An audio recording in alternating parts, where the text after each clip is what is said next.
គ្រួសារជារបស់សំខាន់បំផុតសម្រាប់ពួកយើង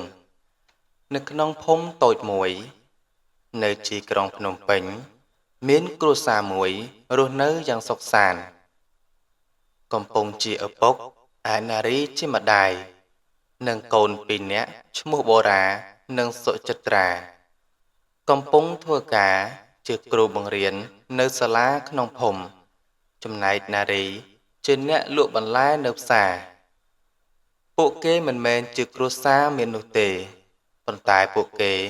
រស់នៅយ៉ាងសប្បាយរីករាយជាមួយនឹងគ្នាឯបូរ៉ាជាកូនប្រុសច្បងអាយុ16ឆ្នាំកំពុងរៀននៅវិទ្យាល័យគាត់ជាសិស្សពូកែហើយមានសុបិនចង់ទៅរៀននៅឯបរទេសឯសុចិត្រាជាកូនស្រីពៅអាយុ10ឆ្នាំនាងចូលចិត្តរៀនតន្ត្រីនិងចង់ក្លាយជាគ្រូពេទ្យនៅពេលធំឡើងថ្ងៃមួយមានមនុស្សម្នាក់បានមកភូមិរបស់ពួកគេគាត់ឈ្មោះថាសុវណ្ណជាអ្នកជំនួញមកពីក្រុងភ្នំពេញគាត់បានឮថាកំពង់គឺជាគ្រូល្បីឈ្មោះម្នាក់ដែលអាចបង្រៀនសិស្សឲ្យពូកែខាងលេខឯសុវណ្ណចង់ឲ្យកំពង់បង្រៀនកូនប្រុសរបស់គាត់ឲ្យពូកែខាងលេខផងដែរភ្លាមនោះគាត់ក៏បាននិយាយឡើងថាលោកគ្រូកំពង់ខ្ញុំឮថាលោកគ្រូបង្រៀនសិស្សបានពូកែណាស់ខ្ញុំចង់ឲ្យលោកគ្រូបង្រៀនកូនប្រុសរបស់ខ្ញុំនឹងឲ្យលុយលោកគ្រូច្រើនបើសិនជាលោកគ្រូព្រមហើយទៅរស់នៅក្នុងផ្ទះរបស់ខ្ញុំនៅឯក្រុងភ្នំពេញរំពេចនោះកំពង់ក៏បានឆ្លើយតបថាខ្ញុំសូមអរគុណសម្រាប់ការស្នើសុំរបស់លោកប៉ុន្តែខ្ញុំមិនអាចទៅរស់នៅឆ្ងាយអំពីគ្រួសាររបស់ខ្ញុំបាននោះទេគ្រានោះសុវណ្ណក៏បានសួរទៀតថាតើលោកគ្រូបានគិតដែរឬទេខ្ញុំអាចឲ្យលុយលោកគ្រូច្រើនជាងប្រាក់ខែដែលលោកគ្រូទទួលបានពីសាលារៀននេះទៅទៀតលោកគ្រូអាចផ្ញើលុយមកឲ្យគ្រួសាររបស់លោកគ្រូហើយពួកគេនឹងរស់នៅបានយ៉ាងស្រួលចំណែកឯលោកគ្រូកំពង់គាត់ក៏បានគិតយ៉ាងយូរដោយគាត់បានគិតថាប្រាក់ដែលគាត់ទទួលបានពីការបង្រៀននៅសាលានេះមិនបានច្រើននោះទេប្រសិនបើគាត់ទទួលយកការងារនេះវានឹងជួយគ្រួសាររបស់គាត់ឲ្យមានជីវភាពប្រសើរជាងមុនឯបូរ៉ាអាចមានលុយគ្រប់គ្រាន់ដើម្បីទៅរៀននៅបរទេសហើយសុចិត្រាអាចរៀនតន្ត្រីបានតាមដែលនាងចង់រៀនឯលោកគ្រូកំពង់គាត់ក៏បានឆ្លើយតបថាចាំខ្ញុំនិយាយជាមួយគ្រួសាររបស់ខ្ញុំសិនហើយខ្ញុំនឹងឆ្លើយតបទៅលោកនៅថ្ងៃស្អែកនៅក្នុងពេលយប់លោកគ្រូកំពង់ក៏បានប្រាប់នារីអំពីការស្នើសុំរបស់លោកសុវណ្ណកំពង់ក៏បាននិយាយថាខ្ញុំគិតថាវាជាឱកាសដ៏ល្អមួយសម្រាប់ពួកយើងនឹងមានលុយគ្រប់គ្រាន់ហើយកូនរបស់យើងនឹងមានអនាគតល្អចំណែកឯនារីនាងមិនសប្បាយចិត្តនោះទេប៉ុន្តែនាងយល់ពីបំណងល្អរបស់ប្តីនាងហើយនាងបានសួរថាតើអ្នកនឹងនៅឆ្ងាយពីពួកយើងប៉ុណ្ណាហើយកំពង់គាត់ក៏បាននិយាយថាខ្ញុំនឹងត្រឡប់មកលេងអ្នករាល់គ្នាវាគឺនឹងល្អសម្រាប់យើងទាំងអស់គ្នាប៉ុន្តែបូរ៉ានិងសុចិត្រាមិនសប្បាយចិត្តនៅពេលដែលពួកគេបានដឹងថាឪពុករបស់ពួកគេនឹងទៅឆ្ងាយហើយភ្លាមនោះបូរ៉ាក៏បាននិយាយថាពុកមិនចាំបាច់ទៅណាទេខ្ញុំមិនចាំបាច់ទៅរៀននៅបរទេសនោះទេហើយខ្ញុំអាចរៀននៅទីនេះក៏បានដែរចំណែកឯសុចិត្រាក៏បាននិយាយទាំងទឹកភ្នែកថាមែនហើយពុកកុំទៅអីយើងមានគ្នាយើងមានគ្រប់គ្រាន់ហើយចំណែកឯកំពង់ក៏បានគិតពេញមួយយប់គាត់នឹកឃើញពីពេលដែលឪពុករបស់គាត់បានចាកចេញពីគ្រួសារ ដើម្បីទៅធ្វើការនៅឯឆ្ងាយហើយក៏មិនដែលត្រឡប់មកវិញទេគាត់បានសន្យាថានឹងមិនធ្វើឲ្យកូនរបស់គាត់រងទុក្ខដូចជាគាត់នោះទេលុះកន្លងទៅព្រឹកថ្ងៃបន្ទាប់លោកគ្រូកំពុងក៏បានទៅជួបនឹងលោកសុវណ្ណដោយលោកគ្រូកំពុងក៏បានឆ្លើយតបថាខ្ញុំសូមអរគុណ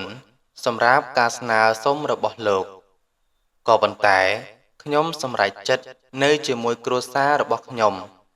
គ្រួសារគឺជារបស់សំខាន់បំផុតសម្រាប់រូបខ្ញុំចំណែកឯសុវណ្ណមិនសប្បាយចិត្តនោះទេប៉ុន្តែគាត់បានគោរពនៅការសម្រេចចិត្តរបស់លោកគ្រូកំពុងខ្ញុំយល់ប្រសិនបើលោកគ្រូផ្លាស់ប្ដូរគំនិតសូមលោកគ្រូប្រាប់ខ្ញុំមកសុវណ្ណគាត់បាននិយាយបែបនេះចំណែកឯលោកគ្រូកំពុងក៏បានត្រឡប់ទៅផ្ទះវិញហើយក៏បានប្រាប់គ្រួសាររបស់គាត់អំពីការសម្រេចចិត្តរបស់គាត់ឯក្រុមគ្រួសាររបស់គាត់ក៏សប្បាយចិត្តខ្លាំងណាស់យើងអាចមិនមានលុយច្រើនទេប៉ុន្តែយើងមានគ្នានេះជារបស់សំខាន់បំផុតដែលកំពុងបាននិយាយប៉ុន្មានឆ្នាំក្រោយមកជីវភាពរបស់ពួកគេក៏បានប្រសើរឡើងកំពុងបានបង្កើតវិធីបង្រៀនថ្មីមួយដែលបានតាក់ទាញសិស្សជាច្រើនគាត់បានបើកថ្នាក់បន្ថែមនៅក្នុងពេលយប់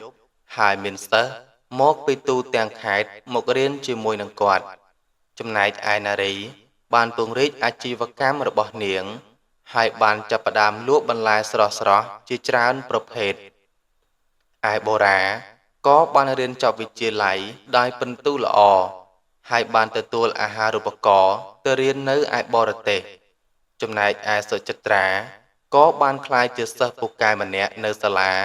ហើយបានចូលរួមវគ្គតន្ត្រីជាច្រើនក្នុងថ្ងៃមួយសុវណ្ណបានត្រឡប់មកភូមិម្ដងទៀតគាត់បានឮអំពីភាពជោគជ័យរបស់លោកគ្រូកំពុងនិងបានមកសួរសុខទុក្ខគាត់ដោយលោកសុវណ្ណក៏បាននិយាយថាលោកគ្រូកំពុងខ្ញុំសូមអបអរសាទរចំពោះភាពជោគជ័យរបស់លោកគ្រូបានសម្រេចចិត្តត្រូវហើយគ្រួសាររបស់លោកគ្រូមានសុភមង្គលហើយលោកគ្រូបានរកឃើញភាពជោគជ័យនៅទីនេះដែរឯលោកគ្រូកំពុងគាត់ក៏បាននិយាយថាខ្ញុំសូមអរគុណខ្ញុំបានរៀនថាលុយមិនមែនជារបស់សំខាន់បំផុតនោះទេគ្រួសារនិងភាពសុខសាន្តគឺជារបស់សំខាន់ពិតប្រាកដចំណែកឯលោកសុវណ្ណគាត់ក៏បានញញឹមហើយគាត់បាននិយាយថាលោកគ្រូមានសំណាងណាស់ដែលបានរកឃើញការពិតនេះខ្ញុំបានចំណាយពេលជាច្រើនឆ្នាំដើម្បីរកលុយប៉ុន្តែខ្ញុំនៅតែឯកោកូនប្រុសរបស់ខ្ញុំមិនចូលចិត្តខ្ញុំនោះទេ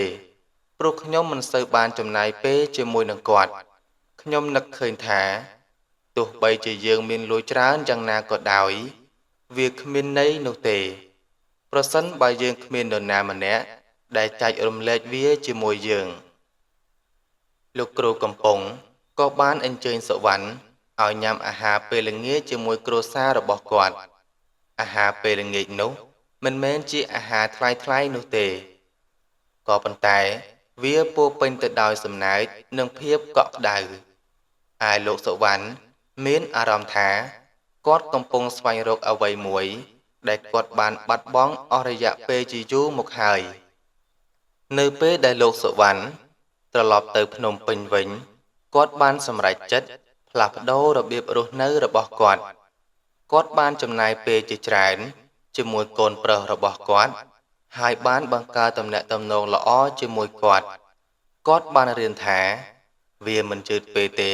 ក្នុងការចាប់ផ្ដើមជាថ្មីចំណែកឯលោកកំពុងនិងគ្រួសាររបស់គាត់បានបន្តរស់នៅយ៉ាងសុខសាន្តពួកគេមិនមែនជាគ្រួសារមានទេប៉ុន្តែពួកគេមានសុភមង្គលពួកគេបានរៀនថាគ្រួសារគឺជារបស់សំខាន់បំផុតសម្រាប់ពួកគេ